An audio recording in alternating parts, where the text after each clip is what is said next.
Jarðfræðingur segir að vitað hafi verið af skriðuhættunni í Ask í Noregi. 10 er enn saknað og 40 hús eru skemmd eða eyðilögð eftir skriðurnar í fyrrinótt. Árið sem er að líða hefur sýnt úr hverju íslenskt samfélag er gert á tímum hamfara, segir forsætisráðherra.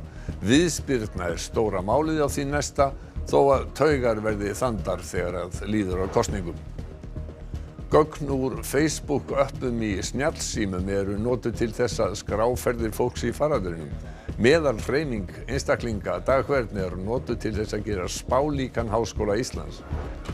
Kobe Bryant, Hildur Guðnadóttir, kórónuveiran og Google Classroom eru meðal vinsælustu leitarorða landsmanna á árinu. Íslendingar virðast sömuleiðis hafa verið áhugasamir forsetakosningarnar í Bandaríkjunum. Þríeykið Sara Björk, mamma og pabbi eru dæmi þá sem þóttu skara fram úr á árinu og eiga skilið að vera manneskja ársins. Þetta er mat vegfarenda sem fréttastofa ræddi við.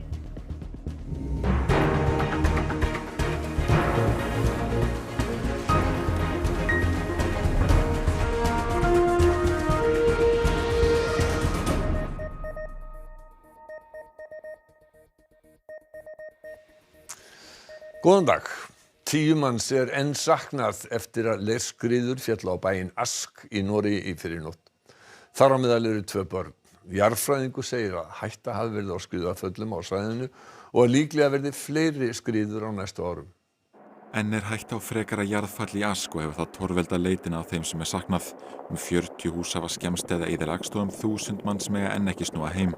Ask eins og margir aðrir bæir í Noregi er reistur á gömlum sjávarbotni sem er óstöðugur leir. Sjávarsetlögin mynduðust fyrir 1000 ára þegar jökull hörfaði og landi lyftist. Þessi sjávarsetlög sem mynduðust á þessum tíma, þau sem komu þá upp yfir núverandi sjána. Og það eru þessi leirlög sem eru að gefa eftir núna.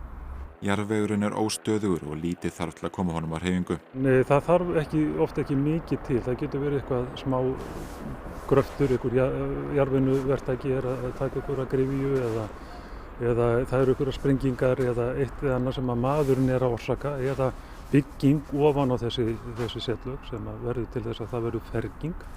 En þetta getur náttúrulega líka gerst bara við náttúrulegar aðstæður eða á er að rjúfa undan eða sjávarrof að þá getur þetta gerst. En það hlýtur að vera óæskilegt að byggja á svona svæði? Jú, en þetta er náttúrulega mjög víðáttumikið svæði til dæmis í Noregi og reyndar víðar. Þetta finnst í norðurhluta Bandaríkjanna, þetta finnst á Bretlandseyjum og í Rússlandi og víðar. Þorsteinn nefnir Þrándheim sérstaklega í þessu samhengi en stórir hlutar borgarinnar eru byggðar á setlögum sem þessum. Hann segir því ekkert útiloka frekari skriður á næstu árum. Nei, alls ekki. Þetta gerist mjög reglulega. Nú, rétt fyrir fréttir lauk blaðamannafundi norsku lögreglunar þar sem fram kom að ekki hefur enn tekist að finna þau 10 sem er saknað. Það voru taldar líkur á að fleiri hús eigi eftir að hrynja. Forsætisráðherra segir að árið sem nú er á enda hafi verið ár hamfara. Komandi kosningaár gæti sett svip sinn á stjórnarsamstarfið þegar að forgangsraða þurfi málið.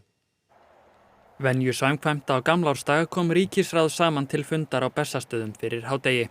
Daginn. Þegar horft er yfir árið litaði að sjálfsögðu heimsfaraldurinn alla vinnu ríkisstjórnarinnar. Það er náttúrulega það sem hefur bara yfirskyggt allt annað á þessu ári en ég gæti líka nefnt ýmsar þær náttúruhamfarir sem við höfum verið að eiga. Þannig að þetta er ár hamfara en þetta er líka ár sem hefur sýnt úr hverju íslenskt samfélagi er gert. Ótrúlega þrautseigja hjá þjóðinni og það kom sér vel að hafa nýtt góðu árin til þess að geta tekið þetta ástand og mætt áskorunum að krafti. Hverju verður svona stóru málin á næsta ári? Það er auðvitað viðspyrnan sem við leitum að. Við vonumst til þess að ná miklum árangri með bólusetningum og fá viðspyrnu. Það er risamál. Ég hef nú ýmis rök fyrir því að vera bjartsýn að þessu sinni. Ég hef ekki trúað í upphafi árs að við varum að byrja bólusetningar núna í desember 2020. Það gustaði nokkuð stjórnina fyrir jól, ekki síst vegna samkvæmis sem fjármála- og efnahagsráðherra sótti og lögregla hefur hafið rannsókn á vegna grunns sóttvarnabrot. Það var viðbúið og eðlilegt og staðurinn hefur svo sem þegar sagt að það hafi ekki verið fylgt öllum reglum þannig eitthvað það hlýtur að kalla okkur viðbrögð. Nú ætla kosningar á næsta ári, heldur það breyti eitthvað svona dýnamíkinni í samstarfinu? Mál sem að eru óafgreidd þegar það er komið ofan í kosningar og er ágreiningur þau geta alltaf verið dálítið snúin, en ég held að breyti ekki hinu að þessi ríkisstjórn hefur náð frábærum árangri á þessu kjörtímabili. Já, það er nú það. Sko, það er náttúrulega alltaf þannig að loka ár kjörtímabils virkar þannig að allir eru mjög þandir á taugum og þannig verður það örugglega í ár eins og önnur kosningar. Ég held að allir stjórnarflokkandi geti komið mjög sterkir inn í kosningarnar. Facebook skráir hreyfingu fólks og birtir daglega gögn það hvernig það hefur hagað ferðum sínum. Þetta hefur verið frá því í mars. Gögnin eru notuð til að búa til spálíkan Háskóla Íslands þróun faraldursins. Hvað eru þessi gögn frá Facebook að sýna okkur? Þau eru raunin að sýna okkur breytingu á hreyfingu Reykjavíkurbúa frá og með mars til dagsins í dag. En það sem hægt að sjá mjög vel út úr gögnunum er þetta trend hérna á hvernig Íslendingar hafa verið að bregðast við aðgerðum. Þegar að aðgerðum er létt og það eru jákvæðari fréttir eins og voru í sumar, þá eru Íslendingar á meiri hreyfingu. Og svo þegar eitthvað þyngri aðgerðir eru settar á, þá minnkar hreyfingin. Það gerðist einmitt í haust, en fólk var þó í auknum mæli á ferðinni. Og næri raun hámarki á þessu tímabili hérna í kringum Þorláksmessu. Það sem að gera svo strax daginn eftir á aðfangadag og jóladag er að hreyfingin hrynur þokkalega mikið. Önnur aðferð til að meta ferðir fólks er að skipta höfuðborgarsvæðinu upp í 600 sinnum 600 metra ramma og telja svo þá sem halda sig innan hvers ramma. Íbúi í Hlíðunum á þess vegna sinn ramma hér, en þegar hann á erindi í Fossvoginn þarf hann að fara 5 ramma.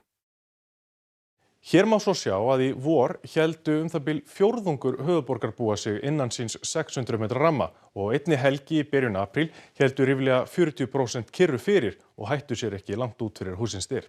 Þegar hlýnaði veðri og veirusmittum fækkaði fór fólk svo á stjá og í seinni bylgju faraldursins í haust drógum við okkur aftur í hlé og 15% höfuðborgarbúa hélt sig heima.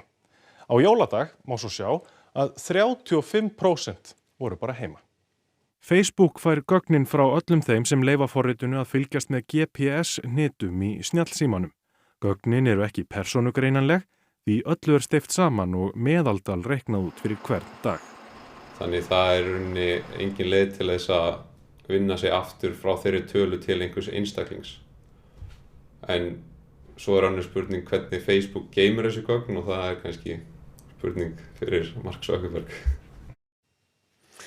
Stjórnvöld á Grænlandi hafa ákveðið að loka fyrir allt farþegaflug til landsins fram til 12. janúar.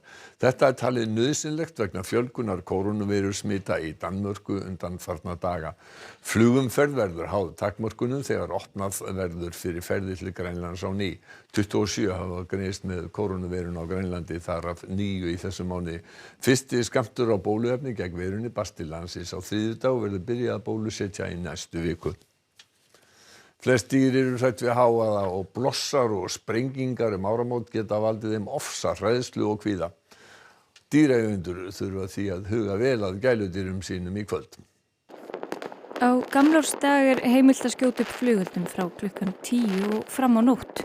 Þóra Jónasdóttir, dýralæknir og hundaeigandi, viðraði því hunda sína Mirru og Söru í logninu og undan storminum í morgun. Þetta byrja kannski ekki illa en svo fáðu einhverju upplifanir sem að valda því að þau verða kvíðnari og kvíðnari og ég þekki ótal dæmi þess að hundar byrja að verða kvíðnir strax bara þegar jólaskrautið er dregið fram. Bara ekki fara með hundan ykkar í kringum skotelda eða þegar sem að er verða flugeldasýningar vegna þess að þarf ekkert nema nokkrar erfiðar og slæmar upplifanir að þá sæjur svona kvíðafræjum sem að svo bara byggja sig upp eins og rúllandi snjóbolti. En dýrin eru eins mismunandi og þau eru mörg. Mirra er ung og hefur lítið kippt sér upp við lætin en Sara er kvíðin, verður mjög vör sig og gengur yfir hátíðirnar með sérstaka hundaól með róandi ilmefnum. Faraldurinn hefur leitt á sér marga nýja gæludýraeigendur sem eru að stíga sín fyrstu skref nú á leið í sín fyrstu áramót með dýrum sínum. Hvernig er best að hlúa að dýrunum og gera þeim áramótin bærilegri? Allavega 2 mánuðum fyrr að byrja að spila flugeldahljóð mjög lágt þangað til að þau eru orðin vön og smám saman að auka þá hljóðið og verðlauna þau fyrir þá fá þau nammi eða dót eða eitthvað jákvætt, tengja þetta eitthvað jákvætt. Vera með hundinn inni, vera einhver hjá honum, draga fyrir, hafa ljós og kannski útvarpið á og reyna að gera sem minnst úr þessu. Kórónuveiru faraldurinn setti mark sitt á þau leitarorð sem voru vinsælust hjá Íslendingum í leitarvél Google á árinu. Forsetakosningar í Bandaríkjunum virðast einnig hafa verið landsmönnum hugleiknar. Árlega tekin saman listi yfir vinsælustu leitarorðin á leitarvélinni Google í hverju landi fyrir sig. Þetta eru reyndar ekki þau leitarorð sem mest fóru slegin inn, heldur þau sem hafa aukist mest í vinsældum frá árinu áður. Á meðan lúsmý og hatari voru meðal vinsælustu leitarorðana hér á landi í fyrra, kemur það líklega fáum á óvart að orð tengd kórónuveirunni eru fyrirferðarmikil á listanum yfir vinsælustu leitarorð ársins 2020. Eitthvað voru landsmenn líka áhugasamir forsetakosningar í Bandaríkjunum. Í öðru sæti er Elections 2020. Í þriðja sæti er nafn körfuboltamannsins Kobe Bryant sem lést í þyrluslysi í janúar. Ferðagjöf er fjórða vinsælasta leitarorðið, ferðagjöf stjórnvalda sem vel á annað 100.000 Íslendinga hafa sótt. Aðstæðum námsmanna breyttust talsvert á árinu og kemur því líklega ekki á óvart að námsforritið Google Classroom sé í 5. sæti. Joe Biden er 8. vinsælasta leitarorð ársins, nafn mannsins sem verður forseti Bandaríkjanna 20. janúar. What beats deep in the hearts of the American people is this, democracy. Hann hefur talsvert verið til umfjöllunar hjá Fox News sem er 9. vinsælasta leitarorðið. 10. vinsælasta leitarorðið hér á landi árið 2020 er svo heiti tölvuleikarins Among Us. Þá er sömuleiðis tekin saman listi yfir þau mannanöfn sem landsmenn flettu oftast upp á árinu. Í 10. sæti er George Floyd, bandaríkjamaðurinn sem lögregla myrti í maí. Í því 9. Michael Jordan en mörg nýttu heimavist á árinu í að horfa á heimildaþættina The Last Dance á Netflix. Alexander Pettersson gaf kost á sér í handboltalandslið og nýjan leik fyrir EM á árinu og er í 8. sæti yfir þau nöfn sem oftast var flett upp. Í 7. sæti er Anna Aurora Voge Óskarsdóttir sem var grunuð að hafa villt á sér heimildir þegar hún var bakvörður á hjúkrunarheimilinu Bergi í Bolungarvík. Donald Trump, fráfarandi forseti Bandaríkjanna, er svo í 7. sæti á listanum og Vigdís Finnbogadóttir, fyrrverandi forseti Íslands, í því 5.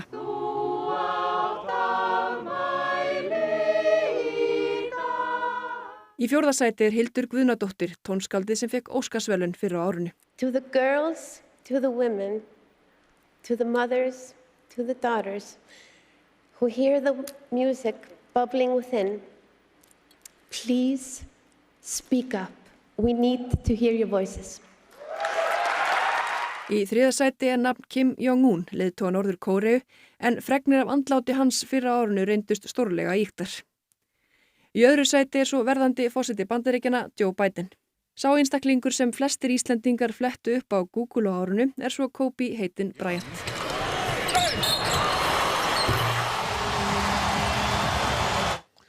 Nýtt ár er gengið í garð í Eyjaálfu og í Kyrrahafsríkjunum Kiribati og Samoa en áramótunum verður víða heim fagnað með óhefðbundum hætti vegna kórónuveirunnar. Færri mega vera viðstödd hátíðahöldin í Sydney og New York sem að verða mun lágstemmdari en hingað til. Fjölmennt lið lögreglu verður á götum Parísar og Madrídar til að koma í veg fyrir hópamyndun. Á Nýja-Sjálandi var hins vegar haldið í hefðirnar enda hafa fá smitt greinst þar frá því vor og strangar sóttvarnareglur verið í gildi. Í Auckland fékk fjöldi fólks að fylgjast með henni árlegu flugeldasýningu við Sky-turninn. Og meira áramótabrennur og áramótin, þær hafa verið slegnar af brennurnar allt land vegna farsóttarinnar og það verða engar brennur á höfuðborgarsvæðinu í kvöld. Þar með verður 230 ára gömul hefð rofin. Þórhildur Þorkelsdóttir er á Ægisíðu í Vesturbæ Reykjavíkur. Það væri í venjulega árferði verið að undirbúa áramótabrennu þarna, Þórhildur. Jú, mikið rétt. Hér á Ægisíðu er allt með kyrrum kjörum og það verður óvenju rólegt hérna í kvöld, enda engin áramótabrenna. Áramótabrennur eru sér íslensk hefð en hérna á höfuðborgarsvæðinu voru hátt í 20 brennur í fyrra en í ár verður engin. En hjá mér er Jörgen, varðstjóri hjá slökkviliðinu á höfuðborgarsvæðinu. Þetta verður kannski óvenjulegt kvöld og nótt hjá ykkur þar sem það verða engar áramótabrennur þetta árið? Já, svona, jú, örglega einhver leyti en okkar hlutverk hefur kannski ekki verið mikið í kringum brennurnar, svona aðalega bara þegar fólk að skjóta upp að þetta fer víða og lendir kannski ekki það sem þetta á að lenda. Það eru margvísleg verkefni hjá ykkur á þessum sólarhring? Já, það er ýmisleg og við erum til með sjúkraflutningana líka og fólk að slasa sig og veikjast valsvonar. Nú vitum við að flugeldasalan hefur verið mjög góð þetta árið. Það er alveg ljóst að fólk ætlar að sprengja árið burt með stæl. Er ekki eitthvað sem að fólk þarf að hafa í huga þegar það sprengir? Svona alltaf gott að aðeins að leggja áherslu á það? Jú, það er náttúrulega að gera náttúrulega að nota þessar hlífar, gleraugu, vettlinga og passa hvað er í kringu þegar þú ert að skjóta. Þannig að þú sért nú ekki að láta þetta vaða eitthvað staðar inn þar sem það á ekki að fara og eins líka að fólk sé ekki í kring, fólk sé í hæfilegri fjarlægð frá skoteldunum. Það verða engar svona stórar áramótabrennur þegar við ekkert áhyggjur af því að fólk verði með heimatilbúnar brennur? Við höfum svo ekki miklar áhyggjur af þeim og við ætlum að vonum að fólk geri það ekki. Að fólk virði þessar reglur sem þessi óhefðbundnu áramót sem eru að ganga í garð og fari eftir þessum sóttvarnareglum og fari bara varlega með skotelda og eld og njóti bara kvöldsins. Einmitt, það eru góð lokaorð að gera að njóta kvöldsins og fara varlega. Við segjum þetta gott hérna á Ægisíðunni. Já, takk fyrir það. Við tökum við hér í eftirleitinu og segjum ykkur frá því að þó að árið 2020 hafi verið strembið fyrir marga, eru alltaf einhverjir sem þykja að skara fram úr í leik og starfi. Fréttastofa fór á stúfana og spurði vegfarendur í Skeifunni í Reykjavík hver að þeirra mæti væri manneskja ársins. Mínum að þetta er Þórólfur. Þórólfur Guðnason? Já. Hvers vegna? Bara því hann hefur staðið sig alveg frábærlega. Alltaf verið sanngjarn og alltaf verið hreinskilinn. Myndi segja Kári. Kári Stefánsson? Já, bara hann hefur verið mjög duglegur á þessu ári og bara stemmt með honum. Var ekki einhver að tala hérna þríeykið? Er ekki hægt að velja þá? Eða þau? Já, ég bara þau. Algjörlega. Mamma mín. Hvers vegna? Hún er bara orðin svo spræk eftir langvarandi veikindi. Ég fer að ná henni bara.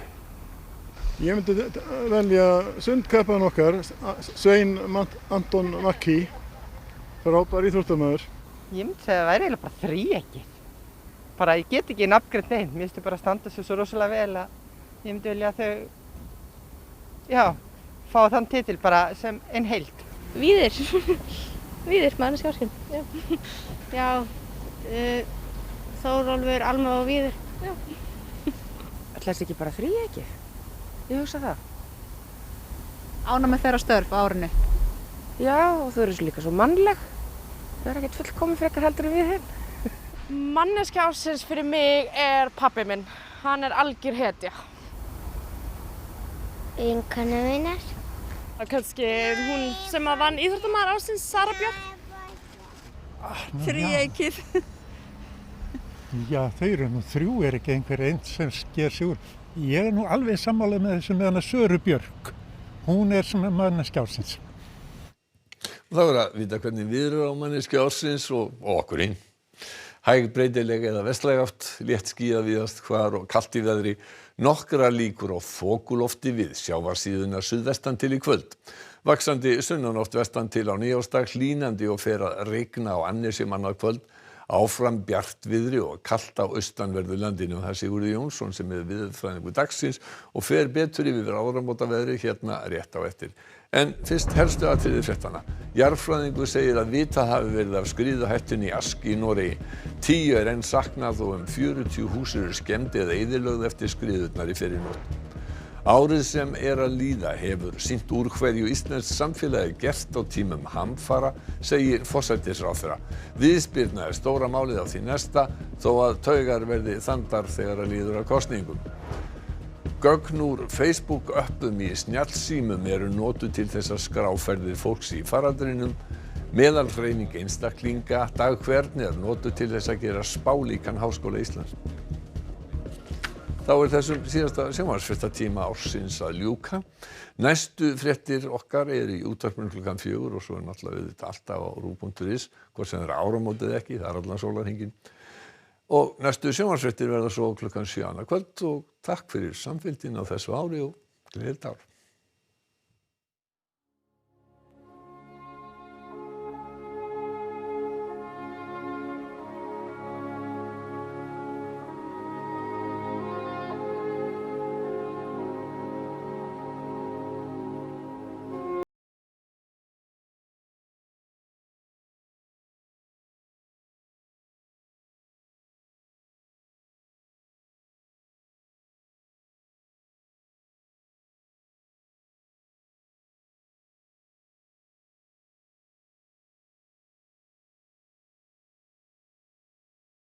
Thank you.